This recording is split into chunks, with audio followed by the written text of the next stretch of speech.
Hay unos que son discutibles, pero la última vez pasaron.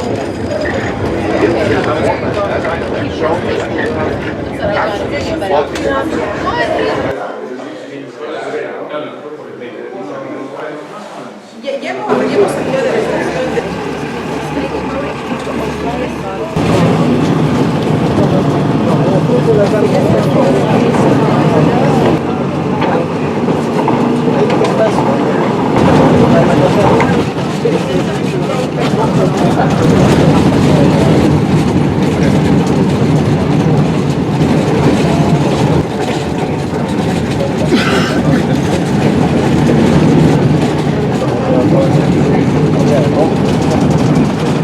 Machu Picchu once again. This is my 30-something trip here. The difference is I'm going to try as much as possible to keep my mouth shut and listen to the 3 local guides we have.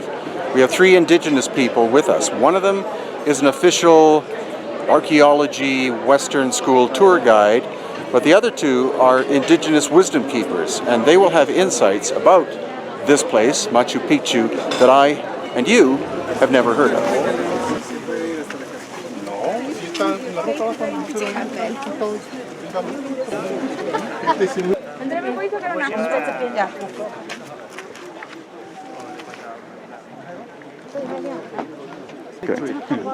Ya, la montaña Putucusi es una montaña sagrada. Es el altar importante. It was a sacred mountain, and this was the main altar. That's what is Putucusi, this mountain. Okay.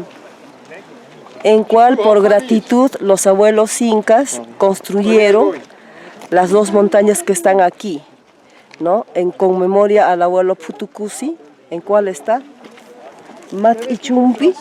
Mati Chumpi. Maki Chumpi. Mati Chumpi. Mati Chumpi. Exacto, se llama Frente Dorada y Chumpi Faja Dorada.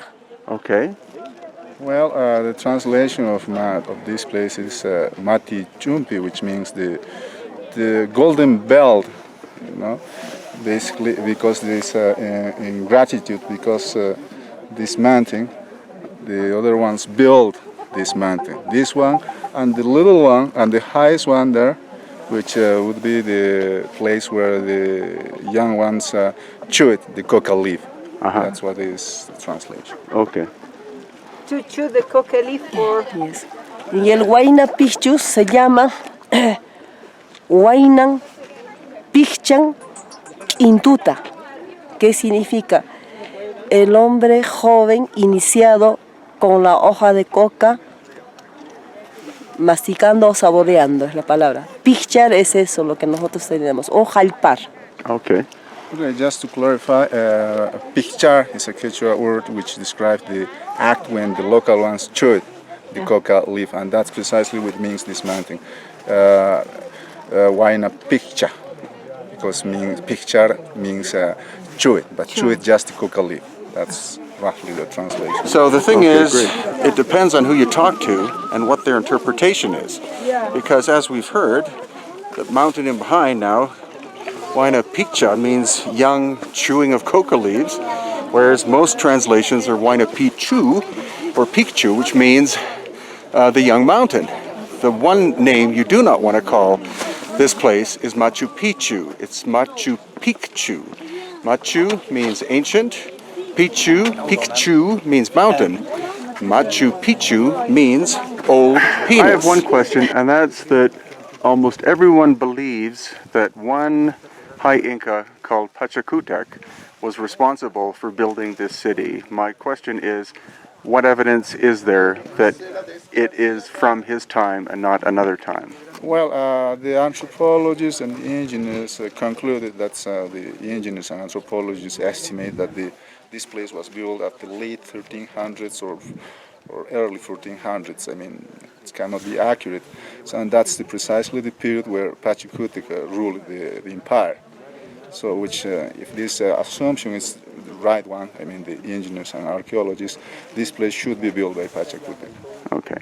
That's why. It's just also I've noticed that almost any place that is not fully understood and is sophisticated is given the designation built by Pachacutec, as if they simply use that term because they can't honestly explain through tangible results that that's the case. Well, that's correct. Well, it's just have a look at this place, how it's built. It follows this philosophy. So the real problem I have with the idea that the Inca built this entire city is this is clearly a Bronze Age culture doing this work. But that isn't. This is white granite containing a lot of quartz crystal. Quartz is 7 out of 10 on what is called the Mohs scale of hardness. Bronze tools can't even touch this material. This, they could simply whack with hard stones and shape them and fill in with this clay, but there's no way they could have done this.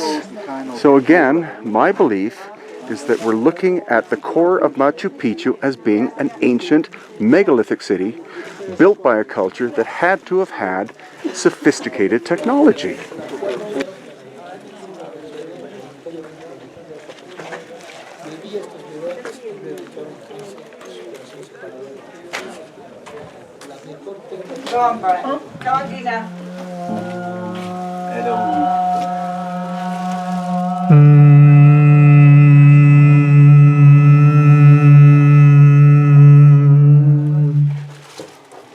So that vibration that you heard inside that little room was on purpose. And that is the theory behind why the super tight construction was done. It wasn't done because this is a temple. It was done by an older culture because they wanted every stone in perfect contact with each other, because that room was supposed to vibrate with that tone, and that tone is the tone of Mother Earth, not the octave, a lower octave.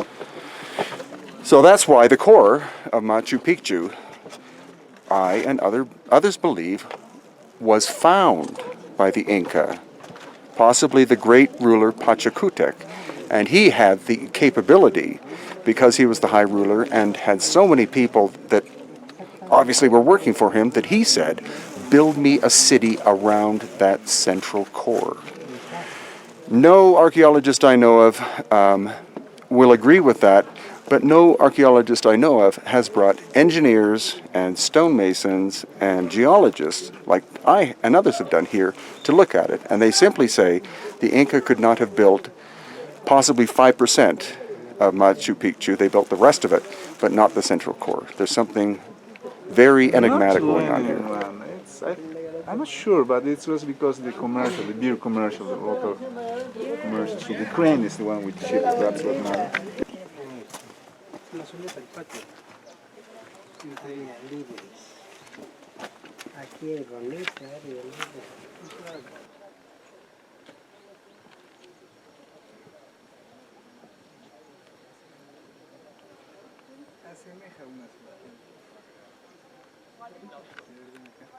So what you can see is the majority of Machu Picchu is constructed of relatively small stones glued together with clay mortar. So why would there be other ones which are megalithic and so tight-fitting you can't fit a human hair in between? Again, the conventional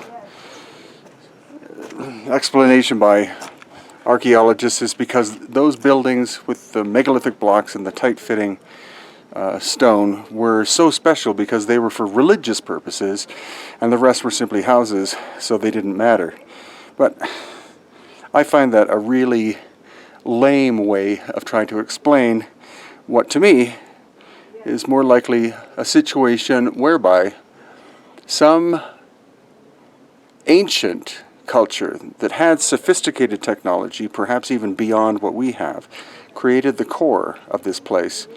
Then the Inca found it, and then they built the city around it because they saw the impressive nature of what the ancient ones had. And also, if the Inca were so good at construction in terms of being able to do the megalithic work, then why are the staircases so awful? Again, most of Machu Picchu has not been reconstructed. It's been left the way it was found in 1911 in order to save it as almost like a time capsule. And the megalithic work is so tight-fitting that in some cases you can't fit a human hair in between. Whereas here you see this Inca work it's okay kind of construction in the front, but they even filled in the center as a faster way of building than having the whole thing made out of stone. The only reason we can see this is because of the damage over time as a result of maybe many earthquakes and just natural wear and tear since the city was abandoned about 500 years ago. And Machu Picchu is such a labyrinth of rooms and staircases. There is no way that in the amount of time that the average tourist sees this, for example, 3 hours, that they will ever get an appreciation of how complicated this place is. Hundreds of rooms and passageways and terracing and possibly secret chambers, as Wilco is about to show us.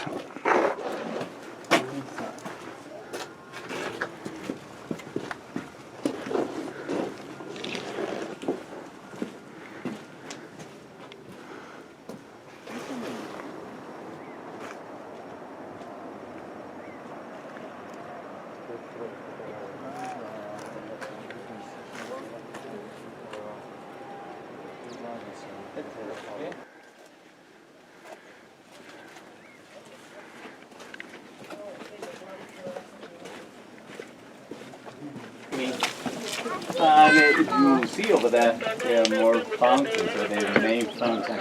And according to scholars, they came here.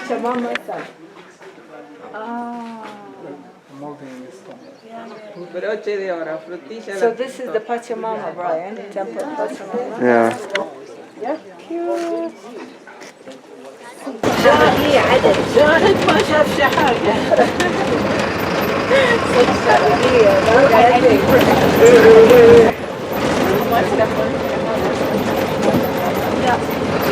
So there's far more to Machu Picchu, or Machu Picchu, simply that the Inca built a city on the edge of the jungle that was lost for 500 years.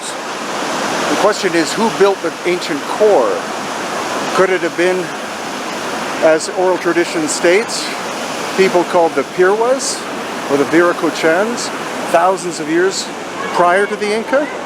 That is what we're still trying to find out. So I suggest you definitely come and visit this astonishing enigma yourself. And of course, my books and videos are there to assist you in this process. From the Pueblo of Machu Picchu, this is Brian Forrester of HiddenIncaTours.com.